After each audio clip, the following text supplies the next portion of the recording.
ነብዩ አለይሂ ሰላቱ ሰላም ምን ይላሉ? የውመል ቂያማ ጀሃነም 70,000 ዘለበት አላት። በእያንዳንዱ ዘለበት ላይ 70,000 መላእክት እየጎተታት ትመጣለች። አንድ መላእክት ከዚህ ዩኒቨርስ ይገዝፋል ግዝፈቱ።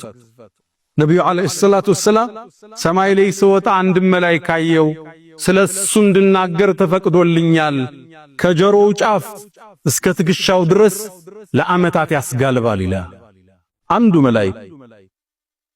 እነዚህ መላእክቶች በእያንዳንዱ መሳቢያ 70,000 መላእክት እየጎተታት ትመጣለች። አላህ ክስተቱን ቁርአን ላይ ያስቀምጦታል። ወጂአ የውመኢዝን ቢጀሃነም፣ ያኔ ጀሃነም እየተጎተተች ትመጣለች። 70,000 ዘለበት አላት። እያንዳንዱ 70,000 መላእክት ይጎታታል። ወጂአ የውመኢዝን ቢጀሃነም፣ ያኔ ጀሃነም እየተጎተተች ትመጣለች። የሰው ልጅ ያኔ ያስተውሳል። ወአና ለሁ ዚክራ፣ ማስተንተኑ ምን ይጠቅመዋል?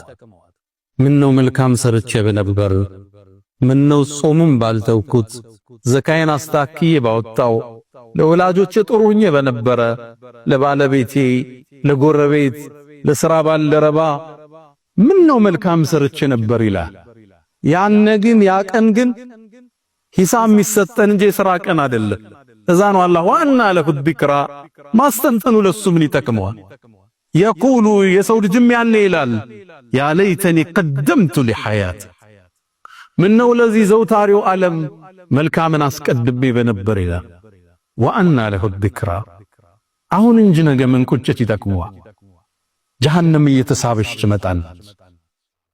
ታዲያ እነዛን የአላህ ጠላቶች ሙእሚኖችን ያሰቃዩትን ሙጅሪሞችን ጀሃነም ተጎታ መጣ ከርቀት ታያቸዋል። ኢዛ ረአትኩም ሚን መካኒን በዒድን፣ ከርቀትም ስትመለከታቸው ሰሚዑ ለሃ ተገዩዘን ወዘፊራ ይላል አላህ ቁርአን። ከርቀት ስታያቸው፣ ከርቀት ስንት ማለት መሰላት? 100 ዓመት ርቀት።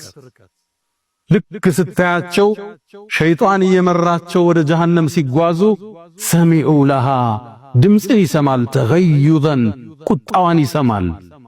ያ ጥቁር ወንዝ ይናጣል የአላህን ጠላቶች ሊበቀ፣ ወዘፊረን ስታቃስት ስታጓራ ይሰማታል ይላል። ታዲያ እኔም ከሃዲያን ወደ እሷ ይነዳሉ በሸይጣን መሪነት። ወሲከ الذين كفروا ኢላ ጀሃነመ ዙመረን፣ እነዛ ከሃዲያን ወደ ጀሃነም ይነዳሉ። ያንም ሲቀርቡ እንዲጠፈሩ ይደረጋል። አጠፋፈሩ ከባድ ነው። يعرف المجرمون بسيماهم፣ በመልክ ይታወቃሉ። فيؤخذ بالنواصي والأقدام፣ ግንባራቸው እግራቸው ከኋላ ተስቦ እንዲጠፈር ይደረጋል።